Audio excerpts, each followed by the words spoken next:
accept that prize and to give a speech. And Corey Van Huck, who is in the 11th grade at Red Bank Regional High School, he's in the creative writing program. He's from Neptune City.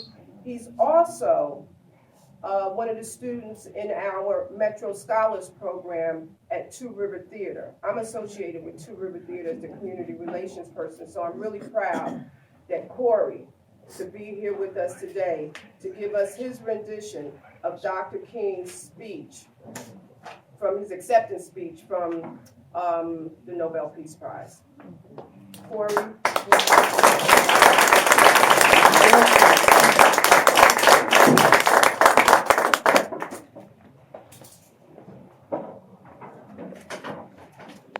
Good morning, everybody. Good morning. Your Majesty, Your Royal Highness, Mr. President, Excellencies, ladies and gentlemen, I accept the Nobel Prize for Peace at a moment when 22 million Negroes of the United States of America are engaged in a creative battle to end the long night of racial injustice. I accept this award on behalf of a civil rights movement which is moving with determination and a majestic scorn for risk and danger to establish a reign of freedom and a rule of justice. I am mindful that only yesterday in Birmingham, Alabama, our children crying out for brotherhood were answered with fire hoses, snarling dogs, and even death. I am mindful that only yesterday in Philadelphia, Mississippi, young people seeking to secure the right to vote were brutalized and murdered. And only yesterday, more than 40 houses of worship in the state of Mississippi were bombed or burned because they offered sanctuary to those who refuse to accept segregation. I am mindful that debilitating and grinding poverty afflicts my people and chains them to the lowest rung of the economic ladder. I accept this award today with an abiding faith in America and an audacious faith in the future of mankind. I refuse to accept despair as the final response to the ambiguities of history. I refuse to accept the idea that the isness of man's present nature makes him morally incapable of reaching up for the eternal oughtness that forever confronts him. I refuse to accept the idea that man is mere flotsam and jetsam in the river of life, unable to influence the unfolding events which surround him. I refuse to accept the view that mankind is so tragically bound to the starless midnight of racism and war that the bright daybreak of peace and brotherhood can never become a reality. I refuse to accept the cynical notion that nation after nation must spiral down a militaristic stairway into the hell of thermonuclear destruction.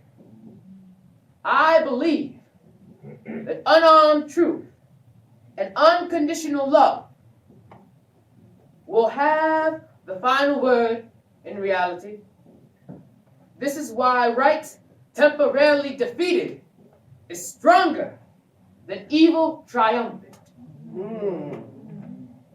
I believe that even amid today's mortar burst and whining bullets, there's still hope for a brighter tomorrow. I believe that wounded justice, lying prostrate in our blood-flowing streets of the nation, can be lifted from this dust of shame to reign supreme among the children of men. I have the audacity to believe that peoples everywhere can have 3 meals a day for their body, education and culture for their minds, and dignity, equality, and freedom for their spirits. I believe that what self-centered men have torn down, men other-centered can build up. I still believe that one day mankind will bow before the altars of God and be crowned triumphant over war and bloodshed. And non-violent, redemptive good will proclaim the rule of the land. And the lion and the lamb shall lie down together, and every man shall sit under his own vine and fig tree, and none shall be afraid. I still believe that we shall overcome. This faith can give us courage to face the uncertainties of the future. It will give our tired feet new strength as we continue our forward stride toward the city of freedom. When our days become dreary, with low hovering clouds, and our nights become darker than 1,000 midnights, we will know that we are living in the creative turmoil of a genuine civilization struggling to be born. Today, I come to Oslo as a trustee, inspired and renewed with dedication to humanity. I accept this prize on behalf of all men who love peace and brotherhood. I say I come as a trustee, for in the depths of my heart, I am aware that this prize is much more than an honor to me personally. Every time I take a flight, I am always mindful of the many people who make a successful journey possible. The known pilots and the unknown ground crew.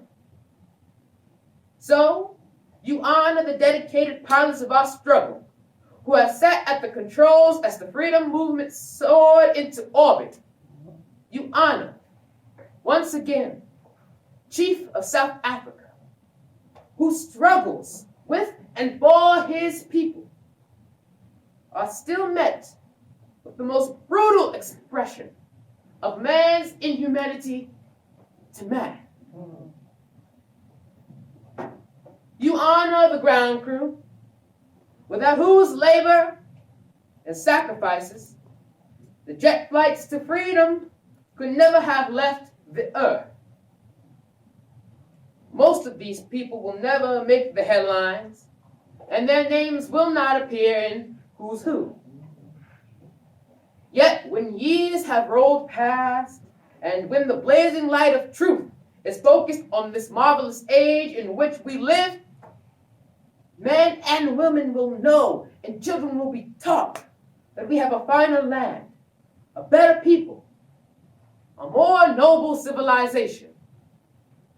Because these humble children of God were willing to suffer for righteousness' sake. I think Alfred Nobel would know what I mean when I say that I accept this award in the spirit of a curator of some precious heirloom which he holds in the trust for its true owners.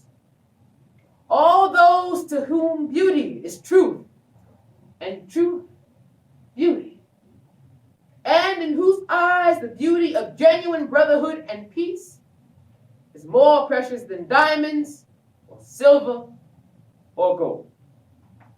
Thank you.